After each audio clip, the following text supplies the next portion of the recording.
नमस्कार, मी फिरोज पठाण. मी आज मायगाव देवी या ठिकाणी तालुका कोपरगाव आपण आलेलो आहोत.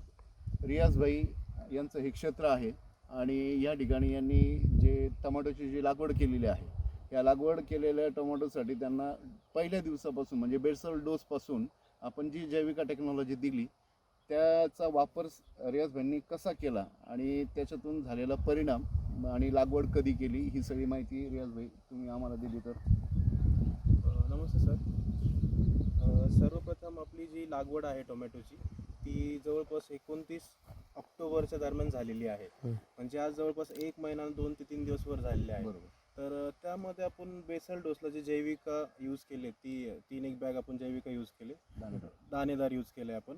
आणि त्यानंतर जे आपलं जैविकाचं ॲग्रिगेट आहे ते जसं शेड्यूल दिलेलं होतं त्या अकॉर्डिंगली आणि त्या पद्धतीने आपण ते प्रत्येक घेत गेलो. जसं रायझोविटा असेल, फोर्टिस असेल, त्यानंतर कॅविटा असेल, स्टेला असेल, हे आपण प्रत्येक माध्यमातून ड्रिंचिंग माध्यमातून आपण दिलेलं आहे. ते म्हणजे थोडक्यात सर्व न्यूट्रिएंट्स आपण न्यूट्रिएंट मॅनेजमेंट आपण ह्या प्लांट्सला केलेली आहे. बरोबर. आणि 1 महिन्याची जी ग्रोथ आहे म्हणजे ह्या प्लांट्सचं जर ग्रोथ जर बघितली म्हणजे स्टेमपासून सुरुवात जर केली तर खोडापासूनची जी खोड जे तयार झालेलं आहे बघा, खोड आणि त्याचे तयार झालेले फुटवे आणि फुटव्यांमधली सुद्धा ताकद, त्याचबरोबर आज जर 1 महिना आणि 2 ते 3 दिवस जे वर झालेलं आहे, फ्लावरिंग सुरू झालेलं आहे, पानंसुद्धा रुंद आणि निरोगी दिसत आहेत.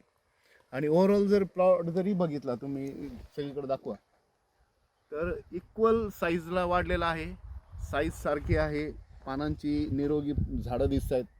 आणि ह्या दिवसात नॉर्मली थंडीमध्ये टोमॅटोची जी ग्रोथ दिसत नाही बाकीच्या ठिकाणी, परंतु जैविक टेक्नॉलॉजी जी केलेली आहे त्याचे परिणाम आणि खूप चांगले परिणाम आज आपण या प्लॉटला बघू शकतो. कारण की याच्या आधी मी टोमॅटोचं प्लांटेशन केलं होतं. बरोबर. जे मी आता रिप्लांटेशन नंतर आपण केलं 1 महिन्याच्या गॅप नंतर. तर जो 1 महिन्याचा ग्रोथ त्या प्लांटचा होता माझा आणि ह्यामध्ये जो रिझल्ट आला आहे तर हा ड्रास्टिक चेंज आहे. म्हणजे खूप मोठा फरक दिसलाय मला यामध्ये. कारण की जी ग्रोथ असेल, स्टेम डेव्हलपमेंट असेल किंवा मी एक चांगला प्लांट जरी काढून दाखवला तर जे रूट्स डेव्हलपमेंट असतील आणि व्हाईट रूट्स डेव्हलपमेंट आपण जे म्हणतो की जे ॲक्च्युली प्लांटला अपटेक करतात, त्या गोष्टी मला ह्या ॲग्रिगेटमधून दिसल्यात. आणि त्यानंतर जसे म्हणजे असं असतं ना की आपल्याला एक सारांश घ्यायचं किंवा इतरांना विचारून जे लेबर येतात माझ्याकडे त्यांच्याकडून सुद्धा मी माहिती घेतली की हा प्लॉट आणि मागच्या प्लॉटमध्ये फरक काय.